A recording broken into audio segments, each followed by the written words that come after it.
이 시간 말씀 한 절씩 교독하시겠습니다.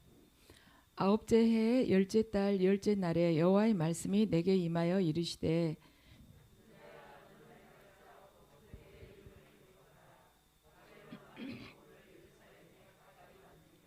너는 이 반역하는 족속에게 비유를 베풀어 이르기를 주 여호와께서 이같이 말씀하시기를 가마 하나를 걸라.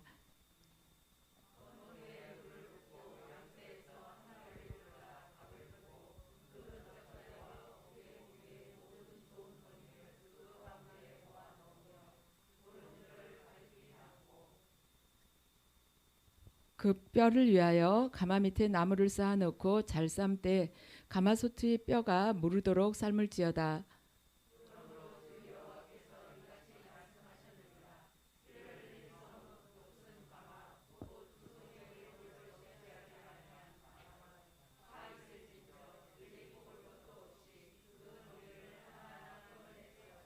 그 피가 그 가운데 있으며 피를 땅에 쏟아 티끌이 덮이게 하지 않고 맨 바위 위에 두었도다.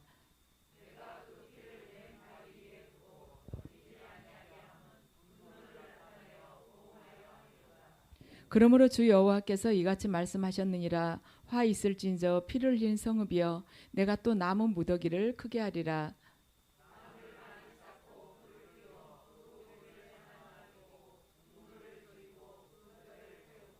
가마가 빈 후에는 숯불 위에 놓아 뜨겁게 하며 그 가마의 놋을 달궈서 그 속에 더러운 것을 녹게 하며 녹이 소멸되게 하라.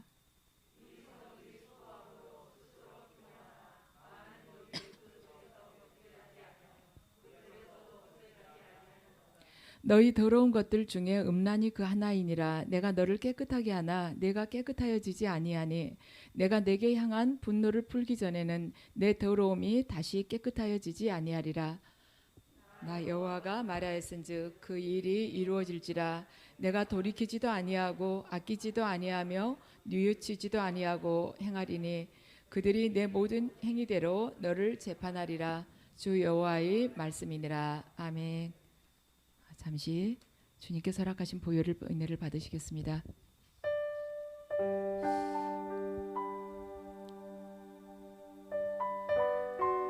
아버지,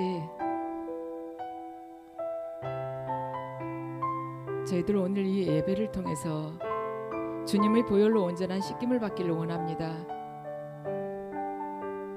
주님 십자가상의 그 보혈로 임재하셔서 저희 각자 안에 회개의 영으로 역사해 주시었고 아버지께서 저희의 생각과 마음을 보혈로 씻어 주셔서 녹슬어가는 저희의 영혼을 정결케 해 주셨고 저희의 입술 또한 주님의 보혈로 씻어 주셔서 헛된 이야기를 입술에 담지 않고 주님께서 담아주신 생명의 말씀만 전하는 자들 되게 하시옵소서.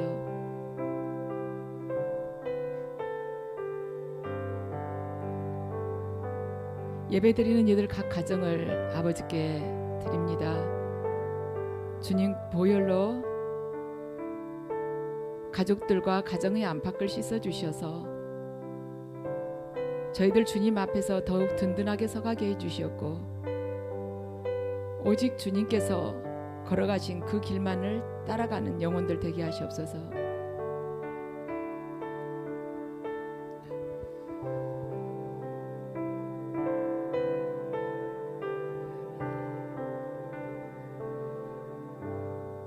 아멘. 이 시간에는 녹슨 영혼 행위대로 재판하리라는 제목으로 말씀을 전하겠습니다. 오늘 우리가 에스겔 24장 1절에서 14절까지를 봉독을 했는데요. 이 에스겔서 24장은 27절까지 있습니다. 그런데 이 24장 내용은 BC 588년 10월 10일에 하나님께서 주신 말씀입니다. 하나님께서 그러시죠. 1절에 아홉째 달 열째 달 아홉째 열째 달 열째 날에 열째 달 열째 날에 여호와의 말씀이 내게 임하여 이르시되 이렇게 하나님께서 날짜를 딱 알려주셨어요. 근데 이 날이 어떤 날이냐면 바벨론이 이스라엘에 침공을 했는데 3차 침공해가지고 포위가 막 시작된 날입니다. 근데 이스라엘 백성들은 예루살렘이 성전이 있는 한 하나님께서 끝까지 우리를 지켜주실 것이기 때문에 바벨론이 절대로 자기들을 치지 못할 거라고 생각을 했습니다. 근데 오늘 1절과 2절을 말씀을 보면 하나님께서 에스겔에게 바벨론 군대가 예루살렘을 이렇게 포위당한 날짜를 딱 적으라고 그러세요. 기록해라 이렇게 말씀을 하십니다. 하나님께서 이걸 기록하시라고 하신 데는 한 두 가지 정도 이유가 있다고 봐요. 하나는 뭐냐면 지금 이 계시를 받고 있는 에스겔은 바벨론에 끌려가서 그발강가에서 받았거든요. 그런데 하나님께서는 이 예루살렘이 바벨론에 의해서 침공을 당해서 멸망할 거라는 그 말씀을 그날 주셨는데 그날이 침공한 날이었어요. 그날이. 근데 그발강가에서 예루살렘까지는 지금 에스겔은 그발강가에 있는데요. 예루살렘까지는 거리로 보면 한 600km 되는 것입니다. 그러니까 그 시대의 교통 상황을 보면 굉장히 오랫동안 걸어오든지 말을 타도 며칠을 걸려야 되는데 그 포위돼 가지고 공격 당하는 날 그날 딱 에스겔이 알게 됐다는 것이죠. 이것은 뭐냐면 그 예루살렘을 포위하는 날 거기로부터 600km 떨어진 그발강가에서 에스겔이 이 계시를 받았다는 것은 예루살렘 포위나 예루살렘이 멸망되는 것은 하나님께서 이미 계획을 하신 것이고 허락하신 거구나. 그리고 에스겔이 이 전한 하나님의 말씀이 정말 신뢰할 수 있는 것이구나. 하나님의 뜻이었구나. 이걸 알도록 하기 위함인 것입니다. 그리고 두 번째는 뭐냐면 지금 에스겔을 통해서 죄에 대해서 회개하라는 말씀을 하나님께서 전하지 않습니까? 근데 반드시 죄에 대해서는 회개를 해야 된다. 그렇지 않을 때 너희들에게 심판이 임한다는 이 두 가지를 알리기 위해서 하나님께서는 에스겔에게 이 말씀을 주신 날짜를 기록을 하라고 하신 것입니다. 그래서 하나님께서는 이미 바벨론을 심판의 도구로 사용해서 이스라엘을 심판하시리라는 것을 예레미야 선지자나 하박국 선지자나 에스겔을 통해서 계속 그동안에 거듭 경고를 해왔어요. 그런데 이스라엘 백성들이 그걸 듣지 않았습니다. 오히려 선지자들을 박해하기까지 했는데 하나님의 말씀은 성취가 됐다는 것입니다. 우리들도 이 성경을 통해서 하나님께서 수없는 그 약속의 말씀을 주시는데 그걸 나와 상관없다고 생각하고 가볍게 들어버리면은 그 말씀이 나의 삶 속에서 언젠가는 성취될 날들이 있다는 것입니다. 요한복음 12장 48절 말씀을 함께 읽으시겠습니다. 나를 저버리고 내 말을 받지 아니하는 자를 심판할 리가 있으니 곧 내가 한 그 말이 마지막 날에 그를 심판하리라. 아멘. 하나님의 말씀이 우리 각자의 마지막 날에 우리를 심판하게 된다는 것입니다. 그 말씀이 육신이 되어 오신 그 예수 그리스도, 바로 그 말씀이 우리를 심판하게 된다는 것이죠. 근데 하나님께서는 오늘 3절에서 5절까지를 보면 에스겔에게 가마솥 하나를 걸으라 그래요. 걸어가지고 그 안에다 물을 부어가지고 양 한 마리를 잡아서 고기하고 뼈를 거기다 넣고는 어느 정도 삶냐면 뼈가 물러질 때까지 삶으라고 합니다. 여기서 가마솥은 무엇을 의미하냐면 예루살렘을 의미를 하고 있어요. 그리고 고기하고 뼈는 이스라엘 백성들을 지금 뜻하고 있습니다. 근데 뼈가 무를 때까지 삶으라는 것은 예루살렘을 향한 하나님의 진노가 예루살렘 거민들을 완전히 멸할 때까지는 내가 멈추지 않겠다는 말입니다.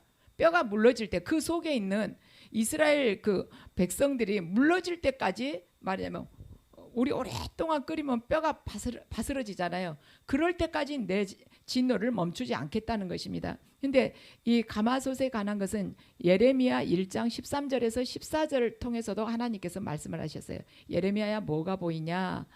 가마솥이 북쪽에서 기울어져 가지고 남쪽으로 그 속에 있는 내용물들이 흘러 넘치는 것이 보입니다. 바로 바벨론이 침공해 온다는 것이죠. 그 가마솥 비유를 통해서 이미 예레미야에게도 또 한번 말씀을 주신 것입니다.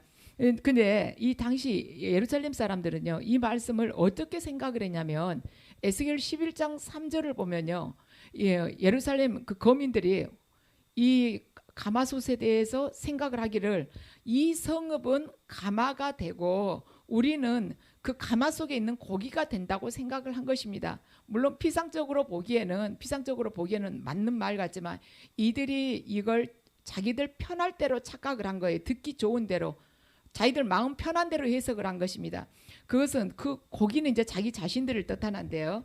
어떤 적의 위협이나 공격에 있어서도 자신들은 이 예루살렘 성이 반드시 자기들을 지켜줄 거라고 생각을 한 것입니다. 그 가마가 예루살렘 성이고 그 솔로몬 성전이고 자기들은 그 안에 있기 때문에 하나님께서 이 성전을 꼭 지켜주실 것이다. 근데 이들이 믿음이 여지없이 무너져 버린 것이죠.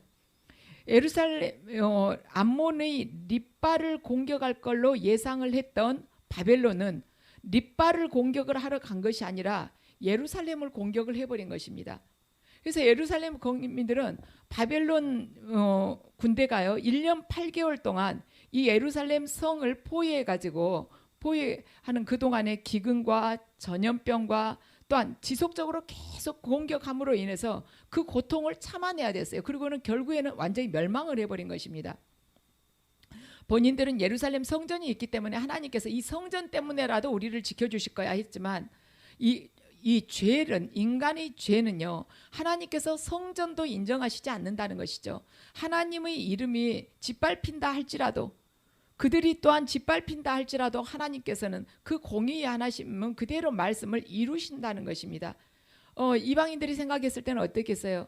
하나님이 계시는 성전이라면서 그것도 못 지키냐고, 너네 하나님은 그것도 못 지켜주시냐고 그렇게 비웃을 수 있겠지만 하나님께서는 하나님의 이름이 짓밟힌다 할지라도 이 죄에 대해서는 그렇게 엄하게 다스린다는 것입니다. 내 죄에 대해서 하나님께서 아무 말하자면 나에 대해서 어떤 견책이나 말씀이 없으실 경우에 하나님이 그 죄를 모르시거나 아니면 하나님께서 그 정도의 죄는 그냥 받아주시면서 용서해 주신다거나 아니면 내가 과거에 하나님을 향해서 내가 순종하고 충성한 것이 있었기 때문에 그게 플러스 마이너스 해가지고 한동안 그걸 봐준다거나 그런 것이 아니라 하나님께서 지켜보고 계신 것은 우리 각자가 회개하도록 위한 사랑의 기다림인 것입니다. 그래서 우리가 죄가 떠오르면 바로 즉시 회개를 해야 돼요. 이 놋그릇에 녹가마에 녹이 있으면 바로 씻어내야 하듯이 6절을 보면은요 그러죠. 하나님이 피를 흘린 속은 녹슨 가마 곧 그 속의 녹을 없이 하지 아니한 가마여 화 있을진저 제비 뽑을 것도 없이 그 덩이를 하나하나 꺼낼지어다. 아멘. 그 속의 녹을 없이 하지 아니한 가마여 이스라엘이여 화 있을진저 너희들 중에 제비 뽑아갖고 제비에 뽑힌 사람은 한두 명 정도 이렇게 봐주는 것이 아니라 제비 뽑을 것도 없이 단 한 명도 남겨놓지 않고 다 심판을 하겠다는 것입니다. 제비 뽑는다는 것은 제비 뽑았고 하나도 뽑을 것도 없다는 것은 하나도 남김없이 너희들 다 끌려갈 것이다. 이러한 의미인 것입니다. 그래서 예루살렘은 녹슨 가마가 됐다는데 이것은 뭐냐면 죄악의 녹이 가득한 가마가 됐다. 이러한 뜻이에요. 죄악이 가득한 곳이 됐다. 근데 놋은 어쩌습니까? 작은 불순물에도 쉽게 녹이 슬고 또한 가만 놔두기만 해도 놋그릇은요 가만 놔두기만 해도 변색이 돼요. 그러니까 우리 오래전에 보면 명절이나 이렇게 제사 가까워지면 부모님들이 마당이나 이렇게 넓은 데다가 멍석 같은 거 깔아놓고 일 삼아서 그 놋그릇 다 꺼내서 닦으시잖아요. 이렇게 지푸라기나 뭐 그런 거 가지고 뭐 이게 잿물 같은 거 묻혀가지고 이렇게 닦아내잖아요. 그러니까 닦아내지 않으면 놋그릇은 이번에 쓰고 깨끗이 닦아서 넣어놨다 할지라도 나중에 보면은 반드시 닦아야 돼요. 왜냐하면 그 안에 변색이 됐기 때문에. 그래서 놋그릇은 수시로 닦아줘야 된다는 것입니다. 그런데 이 가마솥 자체가 녹을 자기 혼자서 벗겨낼 수는 없다는 것이 문제예요. 자기 혼자서 벗겨낼 수 있으면 언제든지 벗겨내면 좋지. 누군가가 벗겨줘야 된다는 말인 것입니다. 우리 죄란 인생에 있어서 피 녹하고 똑같은 거예요. 우리들에게 있어서 죄란. 그래서 인간의 죄도 스스로 절대로 정결케 할 수가 없는 것입니다. 우리 자신이 죄인인데 내가 죄인인데 무엇으로 나를 닦아내겠습니까? 내 자신 자체가 시커먼데 시커먼 걸로 뭘 시커먼 것 가지고 어디를 닦은 듯 하얘지겠습니까? 우리는 어떠한 고행이나 선행을 통해서 내가 깨끗해질 수 있다 그렇게 착각하지만은 인간이 어떤 선행도 인간을 깨끗하게 하지 못한다는 것입니다. 그래서 예수 그리스도께서 육신으로 오셔서 십자가에 매달려서 죽으신 것입니다. 인간이 자기 스스로는 죄 문제를 해결할 수 없기 때문에 예수님께서 죄 문제를 해결하기 위해서 이 땅에 오셨다는 것입니다. 죄는 예수 그리스도께서 씻어줘야만 한다는 것입니다. 예수 그리스도의 그 보혈을 지나지 않고서는 우리가 절대로 정결케 될 수가 없어요. 우리 모두가 그 십자가의 피를 머리에서 발끝까지 뒤집어 써야만이, 덮어야만이 정결케 된다는 것입니다. 우리들의 영혼도 오늘 본문으로 보자면요, 녹가마에하고 비슷하다고 볼 수가 있는 것입니다. 우리 영혼이 죄악의 불순물로 딱 오염이 돼버릴 경우에 그것을 빨리 제거하지 않으면, 회개하면서 빨리 씻어내지 않으면 어떻게 되냐면 이게 자꾸 이제 그 죄악이 자꾸 물들게 되잖아요. 그럼 우리 영혼이 점점 어두워지면서 선악에 대해서 분별을 제대로 하지 못하게 됩니다. 분별할 수 있는 그 영혼의 눈이 어두워져 버린 거예요. 마태복음 6장 23절을 말씀을 보면요, 예수님께서 그러시죠. 눈이 나쁘면 온몸이 어두울 것이니 그러므로 네게 있는 빛이 어두우면 그 어둠이 얼마나 더하겠느냐. 네 영혼이 어두워졌는데 그 어둠이 오죽하겠냐. 그런데 네가 어떻게 선을 알고 악을 알 수가 있겠느냐. 네가 어떻게 진리와 비진리를 그걸 분별을 할 수가 있겠느냐. 그래서 우리가 자꾸 죄를 범하게 되잖아요. 그러면 선악 구별이 어두워지는 것입니다. 그래가지고 악한 일도 악하다고 별로 생각을 하지 않아요. 자기 스스로가 그것을 합리화시켜 버리는 것입니다.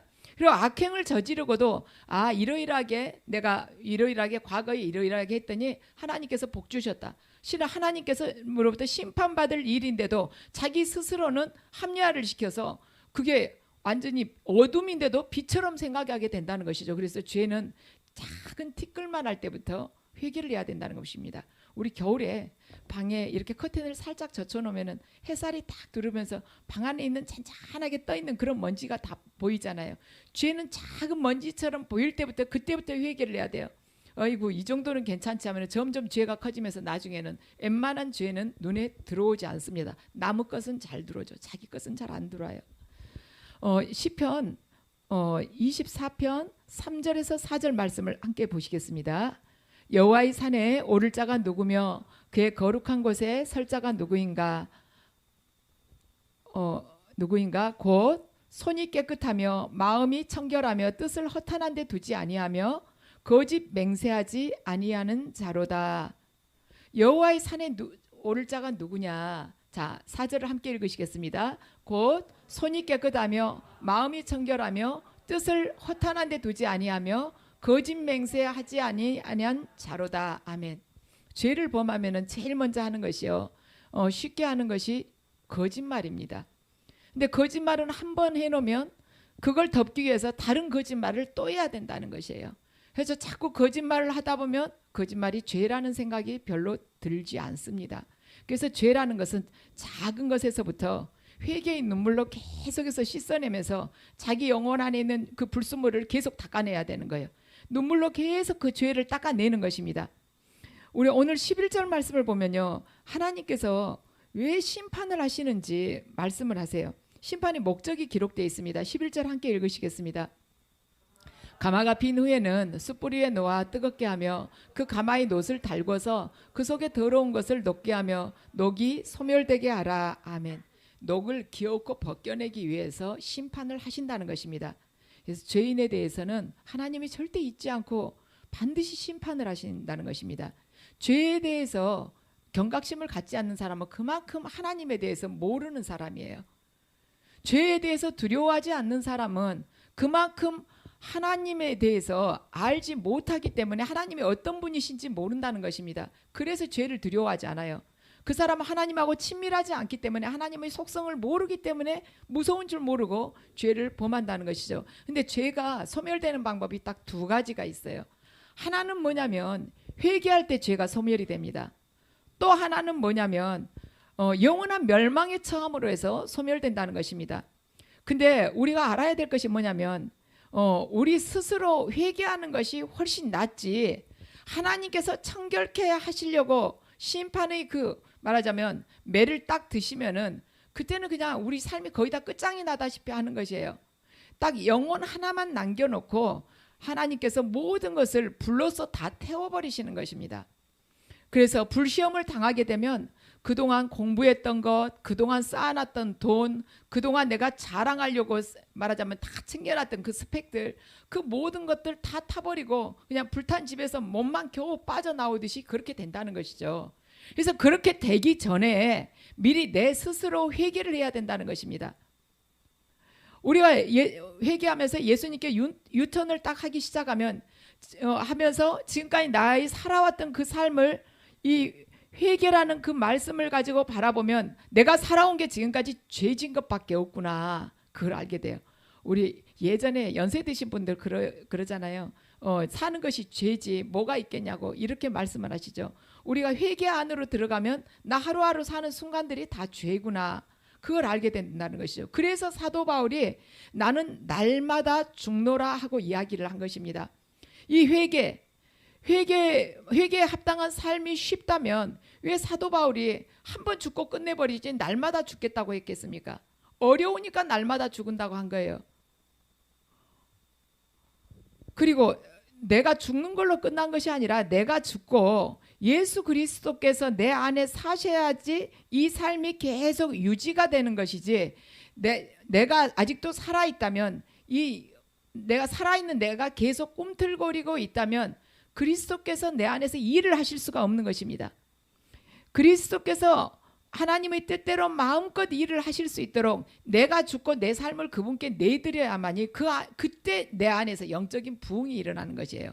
영적 부흥이 일어나는 첫 번째 조건이 뭐냐면 회개라는 것입니다.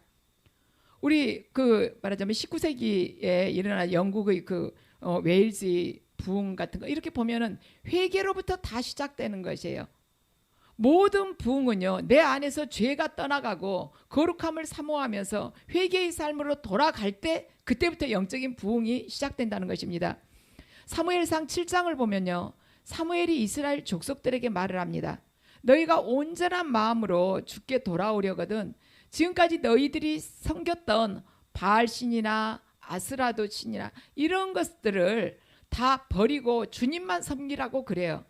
그러니까 사무엘의 이 말을 들은 이스라엘 백성들이 이방 신상들을 버리고 주만을 섬깁니다. 그리고 이스라엘이 미스바에 모여가지고 물을 길어와서 하나님 앞에 부으면서 자기 신들 안에 있는 욕심과 거짓된 것과 또한 부정한 것들을 다 회개를 합니다. 그러니까 이들이 이스라엘 백성들이 미스바에 모였다는 말을 듣고 블레셋 사람들이 이스라엘을 공격을 해와요.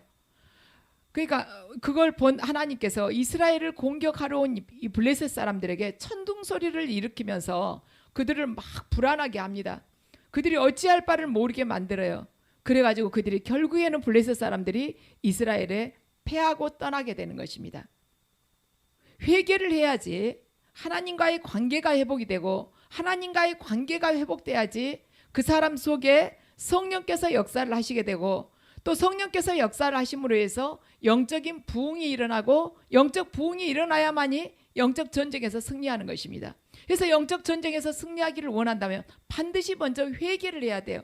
회개를 해야지 하나님과의 관계가 회복되면서 하나님께서 내 편을 들어주실 것 아니겠습니까? 근데 죄는 잔뜩 지어놓고 저건 내 것 되게 해주세요. 그런다고 해서 하나님께서 그 사람 말하자면 하고 있는 그 기도에 응답을 하시겠습니까? 우리가 교회를 다니는 목적이 무엇입니까? 교회 다니는 목적은 사실은 궁극적으로는 딱 한마디로 하자면 구원받기 위해서 우리 교회 다닌 거예요. 나중에는 이제 서서히 이렇게 시간이 흐르면서 온전한 구원을 이루는 단계, 성화의 단계로 들어가겠지만 처음에 딱 교회에 들어섰을 때는 내 개인의 그 영혼이 구원받기 위함이라는 것입니다. 베드로전서 1장 9절 말씀을 보면요, 베드로전서 1장 9절입니다. 믿음의 결국은 그 영혼이 구원을 얻기 위함이라고 말씀을 하고 있어요. 믿음의 결국은 그 영혼이 구원을 얻기 위함이다.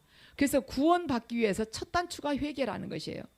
우리는 내 안에서 영적 부흥이 일어나기 위해서도 구원을 받기 위해서도 회개부터 해야 된다는 것입니다. 만약에 내가 30년 동안 교회를 다녔다. 그래서 교회 다니면서 헌금도 많이 하고 성경 말씀도 많이 암송을 하고 또한 봉사도 많이 했다.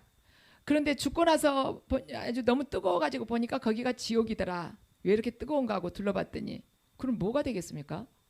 30년 동안 제대로 뭐 맘 놓고 놀아보지도 못해. 돈을 쓰고 싶어도 또 하나님이 또 아실 텐데 하고 마음대로 또 내 쓰고 싶은 대로 욕망 끄는 대로 쓰지도 못해. 또 성경 공부한다고 또 시간 내서 와서 앉아 있어. 그러고 나서 지옥 가면 뭐가 되겠습니까? 하나님께서는요 우리의 행위대로 심판하시는 분이십니다. 왜 교회를 30년 40년 다니고도 지옥을 가는가?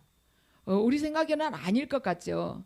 그런데 하나님의 그 시각으로 하나님의 기준으로 보면 지옥을 갈 만한 이유가 너무나도 타당하다는 것입니다. 저는 참 그게 뼈저리게 느껴져요. 이 시온산교회에 이렇게 세워지면서 그 후로 제가 하나님을 이렇게 알아가고 그분이 원하시는 것을 이렇게 그 말씀을 받아가면서 느낀 것이 뭐냐면 하나님께서 이렇게도 우리 영혼이 정결하기를 원하시구나. 그걸 느꼈어요.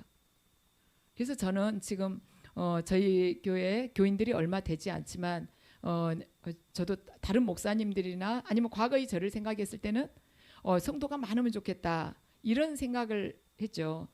유기성 목사님도 언젠가는 제가 설교를 듣는데 그 말씀을 하시더라고요. 성도가 한 명 더 오면은 그날 더 기분이 좋고 또 누군가 한 명이 안 오면 그날은 맥이 쭉 빠지고 그랬는데 지금 생각해 보니까 그게 그렇게 큰 의미가 없는 건데 본인이 그렇게 그때는 생각을 했었다고. 저는 사실은 지금은 그래요.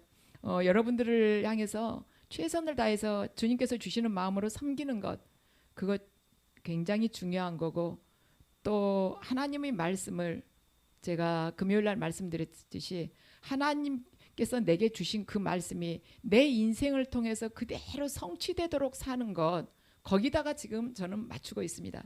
그래서 하나님께서 원하시면 또 우리 교회도 부흥을 시키실 것이고 하나님께서 또 이 상태로 여러분들이 제대로 제자로 서기를 원하신다면 또 여러분들을 이렇게 계속해서 세워가면서 하실 것이고 저는 이제는 그렇게 생각을 한 것입니다. 가장 중요한 건 뭐냐면요. 저나 여러분에게 있어서 신앙생활에 있어서 가장 중요한 것은 뭐냐면 하나님께서 내게 주신 그 말씀이 내가 이 땅에서 호흡하면서 살아가는 그 동안에 나의 인생을 통해서 그대로 이루어지는 것이 가장 중요하다는 것입니다. 범죄하지 않고 죄에 머무르지 않고 물론 죄를 안 지을 수는 없죠. 그렇지만 죄를 짓는다 할지라도 금방 눈물로 그 죄를 닦아내고 하나님 앞에서 다시 정결한 영혼으로 서서 하나님이 내 인생에 주신 말씀이 뭔가 그걸 하나님 예수 그리스도의 지체가 되어서 그대로 이루면서 살아가는 삶이 우리 각자에게 주어진 삶이라는 것입니다. 교회 다니는 이유는 우리들이 첫 번째는요 구원을 받기 위함이고 두 번째는 온전한 구원을 이루어감으로 인해서 하나님께서 내게 주신 그 말씀이 우리 각자의 인생을 통해서 그대로 성취가 되면서 내가 걸어간 그 길이 방주를 지어가는 그 길이 되면서 그 방주 안에 말하자면 이끌어들인 그 영혼들을 다 살리는 자로 살아간다는 것이죠. 그런데 그보다 더 먼저 죄에 있어서는 크리스찬이 된다는 것은 뭐냐면 내 안에 있는 죄의 불씨를 잡는 일이 바로 크리스찬이 되는 일이에요. 죄 문제를 먼저 해결을 해야 되는 것입니다. 내 안에 있는 죄의 불씨가 내 밖으로 튀어나가지고 불길이 되지 않도록 하는 것 그것이 우리 신앙의 목적이라는 것입니다.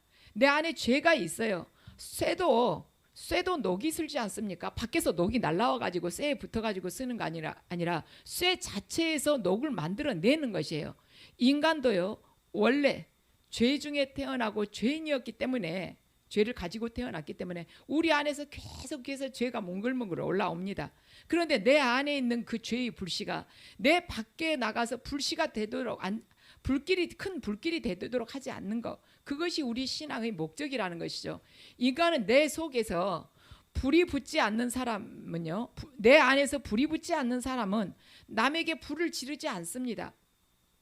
우리 며칠 전에 지난 금요일이었나요? 지난주 목요일이었죠. 대구에서 방화 사건이 나지 않았습니까? 변호사 사무실에 한 사람이 뭔가 인화물질을 가지고 들어가서 거기서 불을 지른 것이죠. 그런데 그 방화범에 대해서는 왜 그랬는가 이렇게 알아봤을 때 자신이 의뢰한 재판에서 패소한 것에 대해서 앙심을 품고 속에 그러니까 불이 있었다는 것입니다.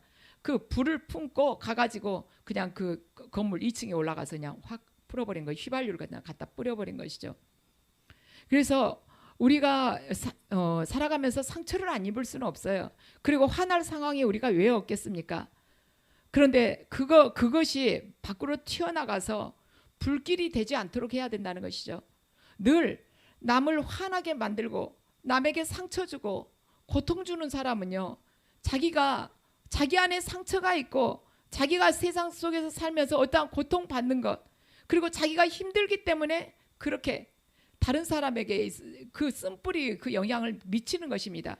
내 안에 감당할 수 없는 분노가 있기 때문에 사람들한테 자꾸 화를 내면서 표출을 하면서 남한테 상처를 주는 거예요. 그러니까 자기 안에 있는 분노, 상처, 이 쓴뿌리가 그 사람의 이 육신을 뚫고 나가가지고 다른 사람한테 이렇게 해악을 끼쳐버리는, 휘발유를 그냥 뿌려버리는 것입니다. 근데 그 문제를, 상처나 분노나 이 쓴뿌리를 주님과의 이 관계에서 주님 앞에서 그걸 해결하지 않으면 내가 가는 데마다 불 지르는 사람이 되는 거예요. 항상 휘발유 등에다 지고 다니는 사람이 되는 것입니다. 그래서 그 죄에 대해서 하나님 앞에 정직하게 내려놓고 눈물을 흘리면서 계속해서 주님의 은혜를 구하면서 이걸 씻겨달라고, 주님 이걸 치유해 주세요. 그리고 제가 아버지 말씀대로 살아갈 수 있도록 성령님 저를 굳건하게 붙들어 달라고 계속 기도를 해야 될 것입니다. 그래서 회개라는 것은 뭐냐면 우리 인생에 있어서 총체적인 혁명이라는 것입니다. 우리가 회개를 할 때요, 내가 하나님이 기쁘신 일을 하기 때문에 정말 힘이 안 들고 평안해질 거야, 이건 착각이라는 것입니다. 왜 평안해집니까? 회개를 하는데, 회개의 삶으로 들어가는데 왜 내가 마음이 계속 편안하기만 하겠습니까? 왜 육이 편안하기만 하겠습니까? 지금 내 인생을 전체적으로 메스로 이렇게 잘라내가지고 영적인 수술을 하고 있는데 내가 어찌 아프지 않겠습니까? 과거에 내가 사랑했던 그 탐욕, 아니면은 명예, 아니면은 내 삶 속에 있어서 내가 즐기고자 했던 그 쾌락, 그 쾌락이 예리한 그 수술용 칼에 의해서 찢기워지는데 왜 피가 나고 그 아픔을 내가 느끼지 못하겠습니까? 그렇지만 맡겨야 된다는 것입니다. 왜? 영원히 살기 위해서는 맡겨야 된다는 거, 하나님께. 저를 수술해 달라고 맡겨야 돼요. 남들이 나를 어떻게 생각할까? 그것이 중요한 것이 아니라 하나님 앞에서 내 자신이 어떠할까? 이걸 기억을 해야 된다는 것입니다. 왜냐하면 왜 하나님 앞에서 내 자신이 어떠한가, 거기에다 초점을 맞춰야 되냐면 우리들 자신은요, 예루살렘의 솥이기 때문에 그래요. 내 솥이 깨끗해야 된다는 것입니다. 솥이 오염되거나 변질되면 그 국밥을 먹는 사람들은 다 식중독에 걸릴 거예요. 내가 오염되거나 변질되면 내 영혼은 멸망한 것은 당연한 것이고 내 주변에 있는 사람들도 그 영향을 받게 돼요. 얼마 전에 그 페루 장로님이 그러셨어요. 페루 밀림 지역에 사는 사람, 페루에도 그렇게 밀림 지역이 있다 그래요. 그래서 있냐고 그랬더니 그 에콰도르의 짐 엘리엇이 가서 거기에서 창에 찔려 죽지 않았냐고, 에콰도르가 바로 그 옆에 가깝다 그러시면서 페루에도 밀림 이런 정글 지역이 있다고 이야기를 하시면서 그 지역에 사는 사람들 한 50살 정도 되면 죽는데 50 정도나 살다가 만대요, 요즘에도. 근데 이유가 뭐냐면 물이 오염돼 있는데 그 강물이나 그런 정글 그런 지역에 물이 얼마나 더럽겠습니까? 근데 오염된 그 물을 정수해서 먹지 않기 때문에 더러운 물이 몸 안에 들어가서 병을 일으키기 때문에 한 쉬운 정도 되면은 쉬운 살 정도 살다가 그냥 가게 되는 거래요. 우리가 죄를 범하게 되면요, 그 죄가 우리 영혼을 오염시키는 거예요. 그렇기 때문에 영혼이 멸망을 하게 되는 것입니다. 그 물도 오염된 물을 먹으면 이 육신이 오래 살지 못하고 병이 들어서 일찍 죽게 되는데, 죄, 눈에 보이지 않는 그 영적인 그 죄가 우리 영혼 안에 들어와서 병이 들게 하면 이 영원한 이 영이 어디로 가겠습니까? 멸망할 길밖에 없지 않습니까? 그래서 하나님과 우리 사이에 조그만 이물질이 조금만 끼어도요, 하나님의 은혜는요 제대로 들어오지 못하게 되어 있습니다. 우리가 교회 안에서요 서로 알력을 가지고 서로 다툰다거나 서로 등진다거나 남의 흉을 본다거나, 말하자면 여기 교회 안에서 서로 분열이 된다거나 아니면은 교회 안에서 목사가 뭐 도움을 탐낸다거나 아니면 목사가 자기를 드러내기 원한다거나 이렇게 되잖아요. 하나님의 은혜는 임재하지 않아요. 그렇게 될 경우. 왜냐, 이 안에 죄가 그득한데 무슨 거룩한 영이 여기에 임하겠습니까? 성령은 거룩의 영이시기 때문에 거룩한 곳 아니면 임재를 하시지 않습니다. 그래서 내가 죄가 임하게 되면 내 위에 먹구름이 끼어 있다고 생각을 해야 돼요. 내가 은혜가 들어올라 해도 절대 받지 않으려고 다 나죠. 두꺼운 우산을 쓰고 있다고 생각을 하면 되는 것입니다. 그래서 하나님과 우리 사이에 이 죄가 이물질처럼 끼어 있으면 하나님의 은혜를 받을 생각을 아예 단념을 해야 되는 것입니다. 내가 교만하다거나 내가 뭐 가진 게 뭐가 있다고 교만해. 내 처지에 뭐 교만할 게 있어요 하나님? 이렇게 생각할 수 있죠. 근데 하나님께서는 우리들 각자의 교만하다고 그러십니다. 430년 동안 이스라엘에서 애굽에서 종살이했던 이스라엘 백성들이 교만할 게 뭐가 있습니까? 종이 교만할 건덕지가 뭐가 있겠습니까? 그런데 너희들을 낮추어서 하나님의 말씀으로 다시 세워서 너희들 그 작은 네 자신을 바라보면서 오직 여호와의 백성이 되도록 하기 위해서 하나님께서 출애굽시키시지 않았습니까? 그 종들을 아주 종살이가 몸에 밴 그들을 거기서도 또 낮추신다는 것입니다. 그럼 거기 비하면 우리는 얼마나 지금 높아져 가지고 있겠습니까? 그래서 우리가 작은 것에서도요, 내가 이거 교만한 거 아닌가? 나 판단하는 것도 교만한 거예요. 왜냐하면 하나님이 그 사람 아직 판단하지 않고 놔뒀는데 왜 자기가 판단을 합니까? 남 질투하는 것도 교만한 것입니다.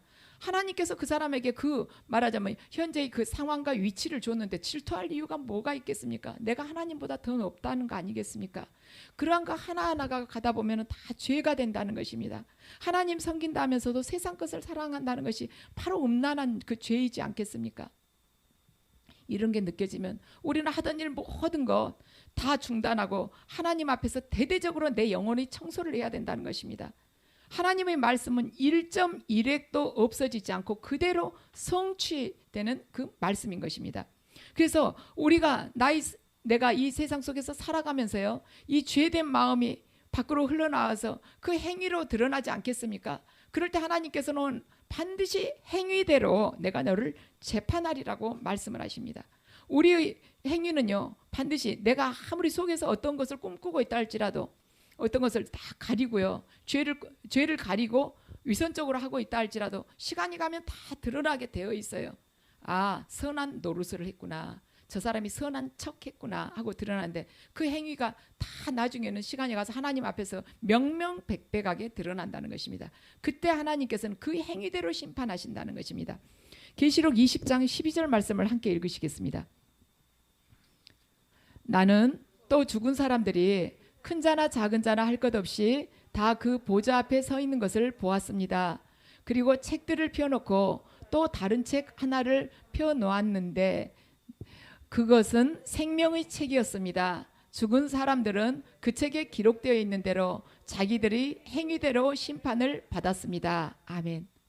오늘부터 우리가 내 영혼의 수술을 들어가기를 주님 앞에 고백을 하면서 주님께 도와달라고, 제가 죄로부터 온전히 자유케 될 수 있도록 성령님 제 영혼을 붙들어 주시옵고, 제가 죄에 대해서 민감하게 해주시옵고, 죄에 대해서 부끄러워서 도망을 가기보다는 하나님 앞에서 다 토해내고 주님 앞에 경건한 영혼으로 설 수 있도록 해달라고 함께 기도를 하십시다. 우리는 하나님의 말씀을 이미 다 들었어요.